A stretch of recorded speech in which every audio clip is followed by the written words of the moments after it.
La llamada llegó tarde una noche. Marco. Mi hijo. Su voz, un hilo tenso al otro lado, casi irreconocible por la desesperación. Me dijo que necesitaba 300.000 euros. 300.000 de mis ahorros. Casi todo lo que tenía. Se esfumarían en un instante. Se evaporarían como si nunca hubieran existido. La amenaza, velada pero palpable, flotaba en el aire. Había prestamistas, dijo, gente peligrosa. ¿Y si no pagaba? No solo él, sino nosotros, toda la familia. Estaríamos en grave riesgo. ¿Cómo era posible?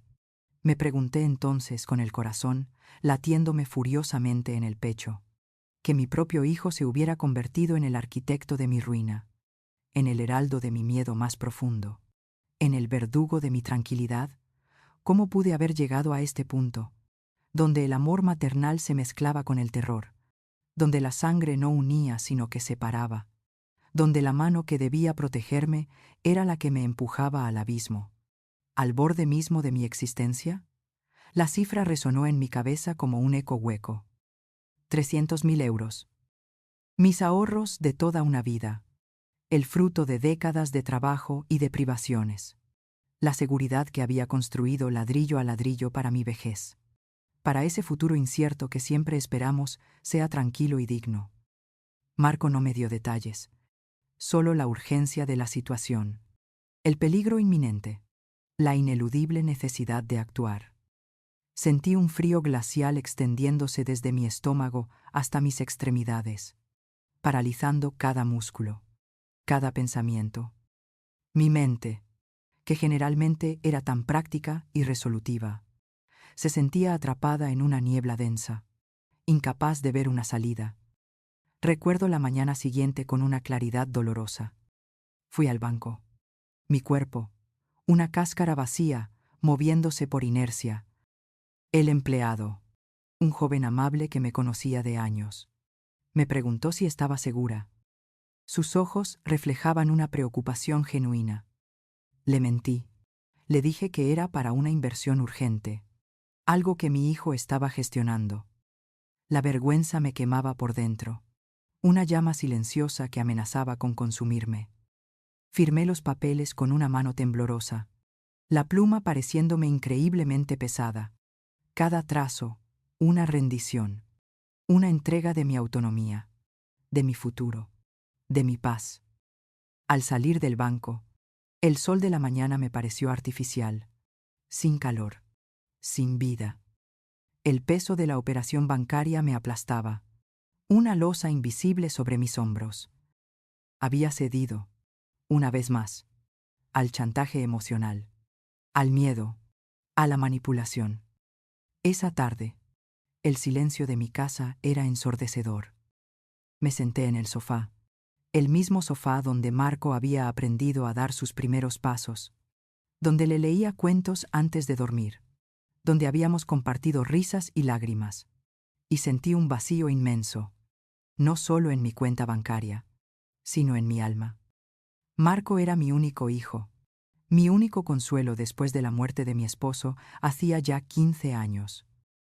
Había dedicado mi vida a él, a su bienestar, a su felicidad.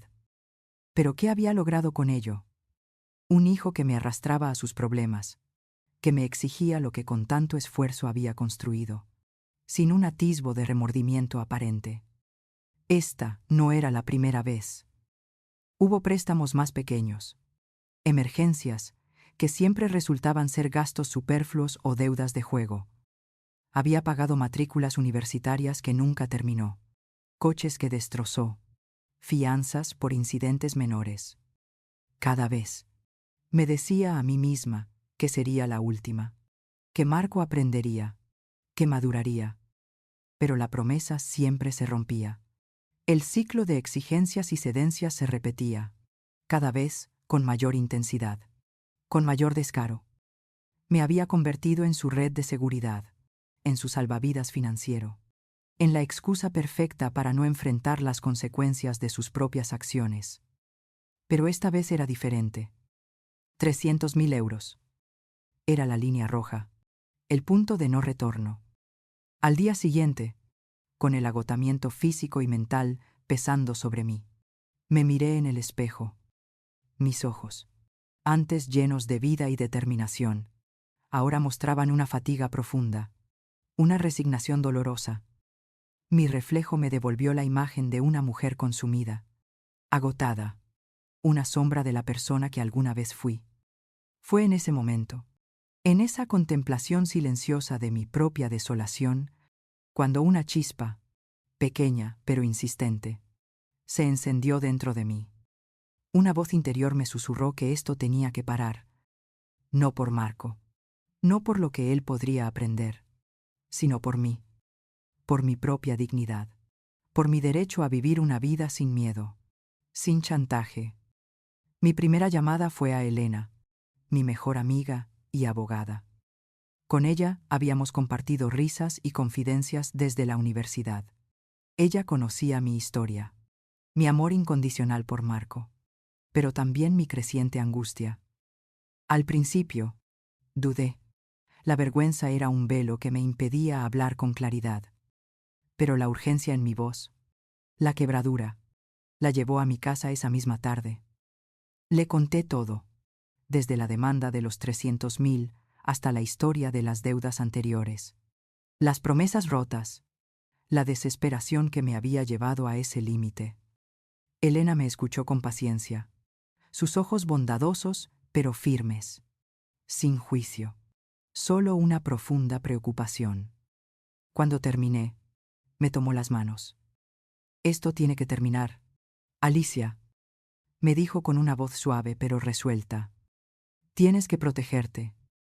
Si no lo haces tú, nadie más lo hará». Sus palabras fueron un bálsamo y una punzada. Sabía que tenía razón, pero la idea de cortar lazos con mi propio hijo, de desprenderme de esa dependencia que, aunque tóxica, me había dado un propósito, me aterraba.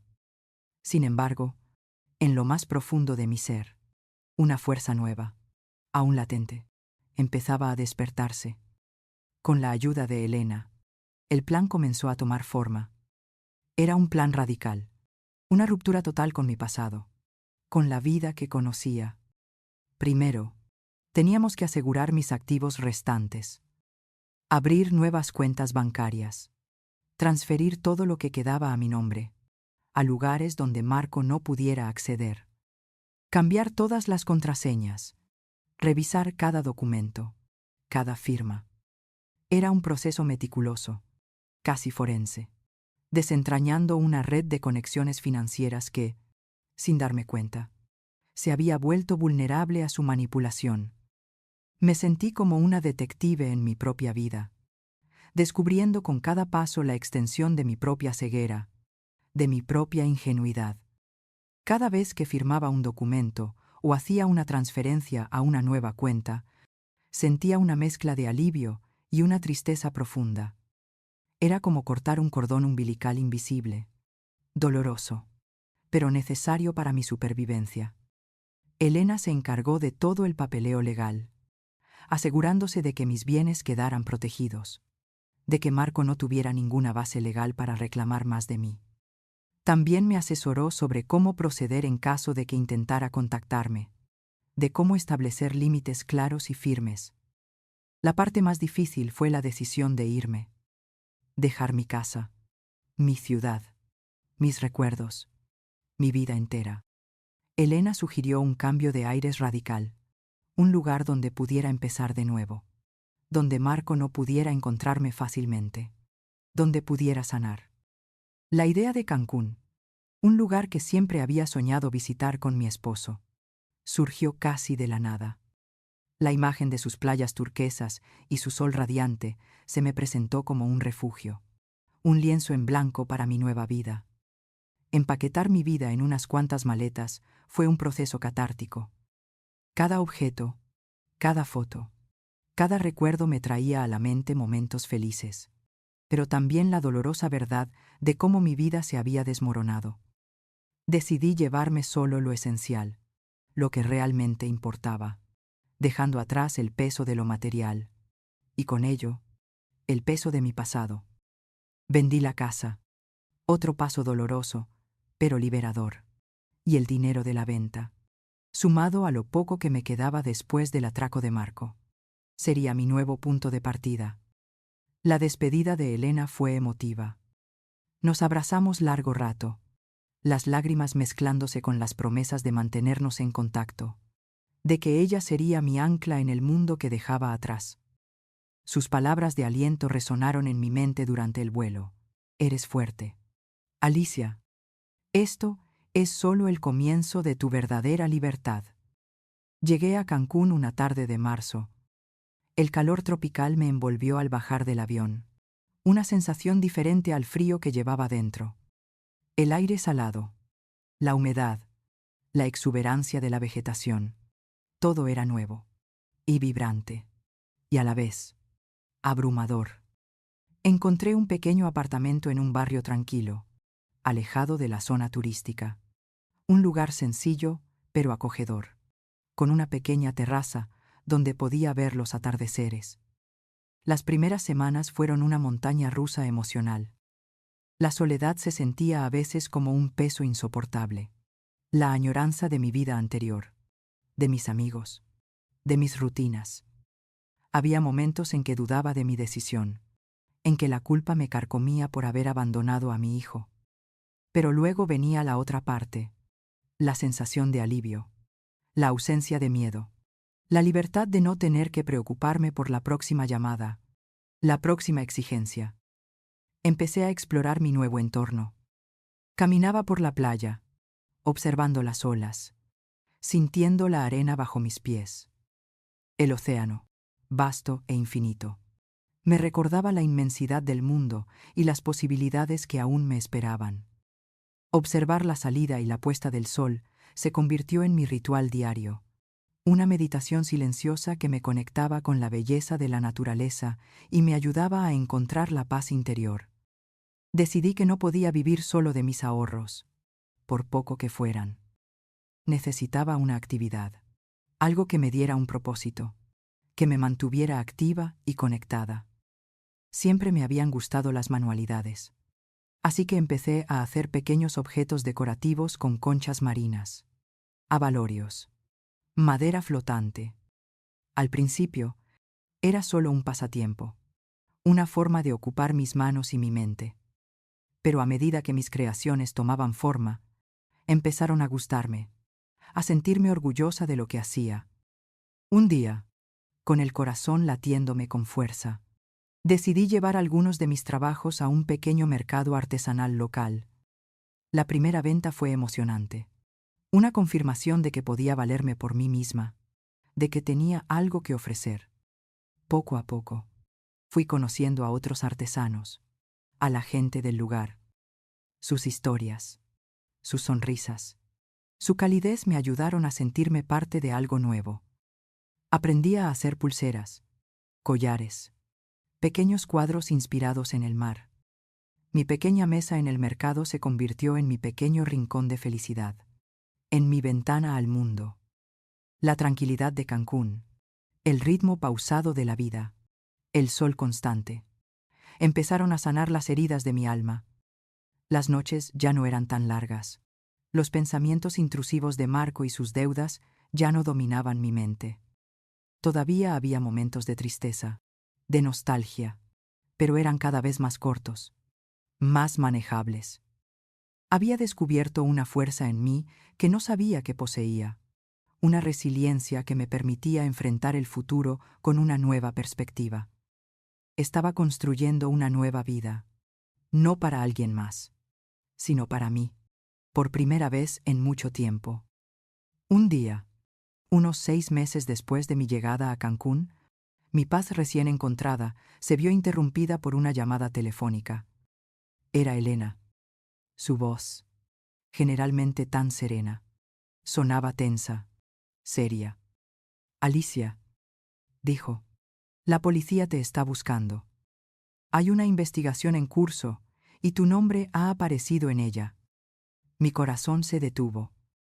Pensé de inmediato en Marco, en sus deudas, en la posibilidad de que todo lo que había hecho para escapar fuera en vano. El miedo, ese compañero indeseado, volvió a instalarse en mi pecho. Elena me explicó que la policía había iniciado una investigación por fraude financiero y usura contra Marco. Al parecer, la magnitud de sus deudas era mucho mayor de lo que yo había imaginado, involucrando no solo a prestamistas informales, sino también a bancos y otras instituciones, con documentos falsificados y operaciones fraudulentas. Lo que más me impactó, lo que me heló la sangre, fue cuando Elena mencionó que Marco había utilizado mi identidad en algunas de esas operaciones, abriendo cuentas y solicitando créditos a mi nombre sin mi conocimiento. El impacto fue devastador. La traición no era solo financiera, era personal. Era un robo de mi identidad, de mi confianza, de mi propia existencia. Sentí una ira fría y profunda, una mezcla de dolor y rabia que me dejaba sin aliento. A pesar del shock, mi primera reacción fue proteger a mi nuera, Sofía, y a mis nietos. Ellos no tenían la culpa de las acciones de Marco. Eran víctimas también. Le pedí a Elena que se asegurara de que estuvieran a salvo, de que no fueran arrastrados a este torbellino. Elena me tranquilizó, explicándome que la policía ya los había contactado, pero que su enfoque principal era Marco. Decidí cooperar plenamente con la investigación. Era mi oportunidad de no solo proteger lo poco que me quedaba, sino de cerrar este capítulo oscuro de mi vida de una vez por todas. Un detective viajó a Cancún para tomar mi declaración. Le conté toda la historia, desde el primer préstamo hasta los 300.000 euros. Las amenazas, mi huida. Le entregué todos los documentos que Elena había recopilado, las pruebas de las transferencias, los detalles de las cuentas que Marco había abierto a mi nombre. Fue un proceso agotador, revivir cada detalle, cada humillación. Pero también sentí una extraña sensación de liberación al poner la verdad sobre la mesa. Me prometieron que mi identidad sería protegida y que sería llamada a testificar si el caso llegaba a juicio. La idea de enfrentar a Marco en un tribunal me llenaba de una mezcla de terror y determinación. Pero por primera vez, no era una determinación nacida del miedo, sino de la convicción de que era lo correcto, no solo para mí, sino para que la justicia prevaleciera. A medida que la investigación avanzaba, Elena me mantenía informada. Marco había sido arrestado y acusado de múltiples cargos de fraude, falsificación de documentos y usura. La magnitud de su engaño era asombrosa. Había construido una red de mentiras y deudas que no podía sostener. Su propia esposa, Sofía, aunque devastada, también cooperaba con la policía, aportando pruebas de los comportamientos erráticos de Marco y de su adicción al juego, que al parecer era la raíz de gran parte de sus problemas. Mi corazón se encogía al pensar en mis nietos, que tendrían que crecer con la sombra de esta situación. Pero sabía que Sofía era una mujer fuerte y que haría todo lo posible por protegerlos. Llegó el día del juicio. Viajé a mi antigua ciudad, acompañada por Elena. La atmósfera en el juzgado era tensa, cargada. Ver a Marco sentado en el banquillo de los acusados fue un golpe. Parecía más delgado, más pálido, con una mirada perdida. No había en sus ojos el brillo de antes, ni la astucia con la que solía manipularme. Había una mezcla de lástima y de una fría determinación en mí. Lástima por el hombre en el que se había convertido, pero determinación de no ceder más. Cuando me llamaron al estrado, mis piernas temblaron. El jurado me miraba con curiosidad. El juez, con solemnidad. Respiré hondo. Recordé todo lo que había pasado. La soledad, el miedo, la lucha por mi propia supervivencia. Empecé a hablar. Mi voz al principio era un susurro, pero luego fue ganando fuerza. Relaté los hechos con honestidad brutal, desde la primera vez que Marco me pidió dinero, hasta la última, la transferencia de los 300.000 euros. Hablé de las amenazas, de cómo había usado mi identidad, de cómo me había forzado a dejar mi vida y a buscar refugio lejos de él. Cada palabra era como una liberación, un peso que se desprendía de mi alma. Marco me miraba fijamente desde el banquillo, pero no pude descifrar la expresión en sus ojos. ¿Era rabia, vergüenza, arrepentimiento? No lo sabía. Y en ese momento, no me importaba. Yo estaba allí por mí, por la verdad, por la justicia. Los abogados defensores intentaron descreditar mi testimonio, sugiriendo que yo era una madre resentida, que mis recuerdos estaban sesgados. Pero Elena, que me había preparado meticulosamente, los refutó con calma y con la solidez de las pruebas. El juicio duró varios días. Cada jornada era un desgaste emocional, pero cada noche, al volver al hotel, sentía una extraña paz. Estaba enfrentando mis demonios. Y por primera vez, no estaba sola. La presencia de Elena, su apoyo incondicional, me daban la fuerza que necesitaba. Finalmente, llegó el veredicto. Culpable. La palabra resonó en la sala del tribunal. Marco fue sentenciado a 12 años de prisión por fraude financiero, falsificación y usura. Escuché la sentencia con una mezcla de alivio y una tristeza profunda. Era la justicia que había buscado, el fin de mi calvario, pero también la confirmación de la dolorosa verdad. Mi hijo, mi propia sangre, era un criminal. Salí del tribunal con una sensación de vacío. No había celebración, solo el peso de lo inevitable.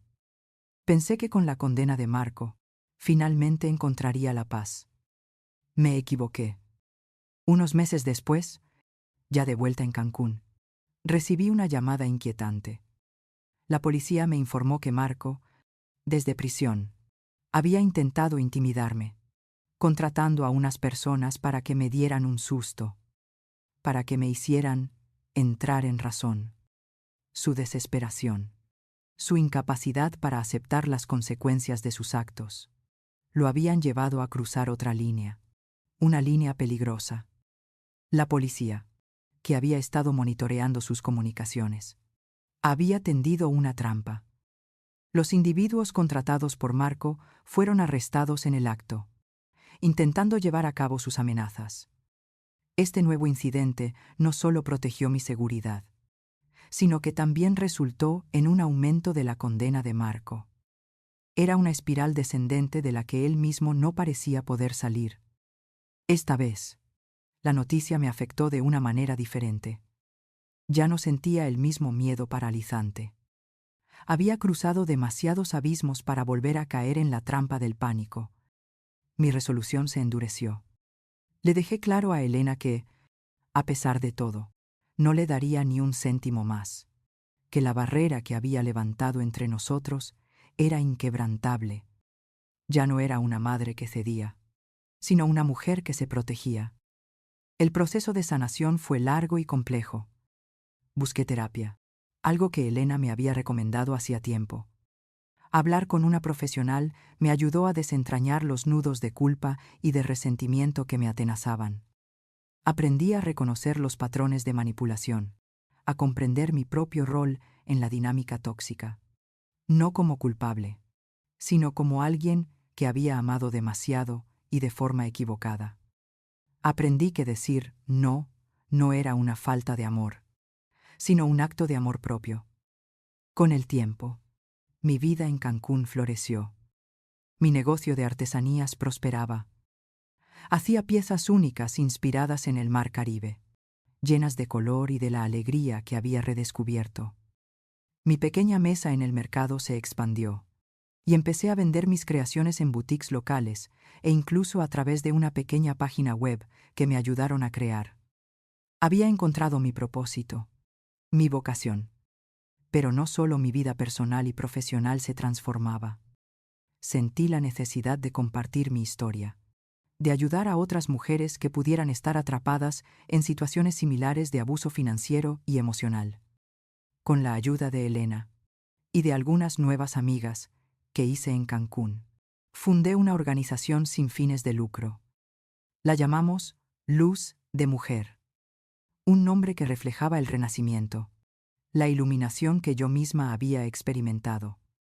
Al principio, era un pequeño grupo de apoyo local. Compartíamos nuestras experiencias, nos dábamos consejos, nos brindábamos apoyo emocional. Organizaba talleres de educación financiera, enseñando a las mujeres a manejar su dinero, a proteger sus activos, a reconocer las señales de alarma en relaciones abusivas. Hablábamos de la importancia de la independencia económica, de la necesidad de establecer límites claros, de la fortaleza de decir no. Mi propia historia se convirtió en un testimonio poderoso, un ejemplo de que no importa cuán oscura parezca la situación, siempre hay una salida, siempre es posible empezar de nuevo. Luz de Mujer creció rápidamente. Lo que comenzó como un pequeño círculo de apoyo se convirtió en una red nacional, luego internacional. Fui invitada a conferencias, a programas de televisión, a hablar con grupos de mujeres de todas las edades y de todas las clases sociales. Mi voz, antes tímida y llena de miedo, ahora resonaba con confianza y con la autoridad de la experiencia. Me convertí, sin buscarlo, en un símbolo de resiliencia, de renacimiento, de la capacidad humana para transformar el dolor en propósito. Años pasaron. La vida en Cancún se había convertido en mi hogar, mi refugio. El sol tropical, la brisa marina, el ritmo de vida pausado, todo había contribuido a mi sanación. Mi red de amistades se expandió. Encontré una comunidad de apoyo y de amor que me brindaba la alegría que tanto había anhelado. Mis nietos, ya adolescentes, venían a visitarme de vez en cuando, y Sofía, mi nuera, se había convertido en una gran amiga, una aliada en Luz de Mujer. Un día, recibí una carta de Marco. No era la primera. Las anteriores habían sido intentos de justificación, de manipulación, de culpa. Pero esta era diferente. La caligrafía, antes impetuosa, ahora era más pausada, más reflexiva. En ella, Marco expresaba su arrepentimiento, su reconocimiento de los errores que había cometido, del daño que me había causado, del dolor que había infligido a la familia. Hablaba de las lecciones aprendidas en prisión, de la terapia que había recibido, de su deseo de enmendarse, aunque sabía que era un camino largo y difícil. Mencionó que, debido a su buen comportamiento, había sido elegible para un régimen de semilibertad, lo que significaba que podría empezar a reintegrarse a la sociedad en un futuro cercano. Leí la carta varias veces. Las lágrimas, que hacía mucho tiempo no derramaba por él, cayeron silenciosamente por mis mejillas. Eran lágrimas de tristeza por el pasado, pero también de una tenue esperanza. La idea de un encuentro era abrumadora, pero también sentía que, para mi propia paz, necesitaba confrontar ese capítulo final. Hablé con Elena y con mi terapeuta. Decidimos que un encuentro podría ser beneficioso, pero con límites muy claros.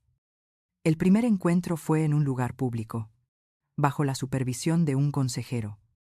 Verlo de nuevo después de tantos años, sin las rejas de por medio, fue surrealista. Él estaba cambiado. Sus ojos ya no tenían esa desesperación, esa oscuridad. Había madurado, había envejecido, pero también parecía haber encontrado una cierta paz. La conversación fue difícil, dolorosa, pero necesaria. Él se disculpó, no solo por el dinero, sino por la traición, por el miedo, por los años de angustia. Yo le escuché, le expresé mi dolor, pero también le dije que había encontrado mi camino, que había construido una nueva vida.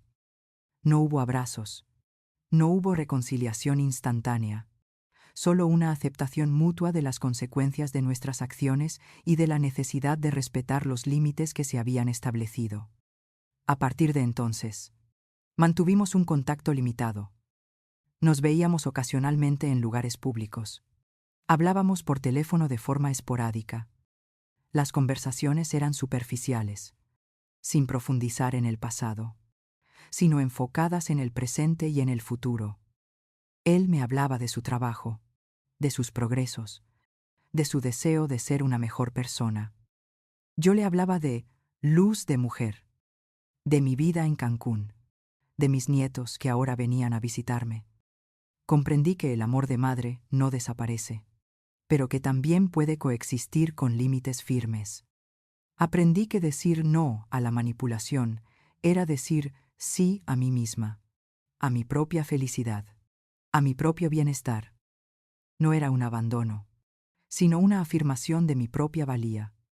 Mi historia, la de una madre que fue despojada de todo por su hijo, pero que encontró la fuerza para reconstruirse, se convirtió en el faro de luz de mujer, en cada taller, en cada conferencia, en cada sesión de apoyo.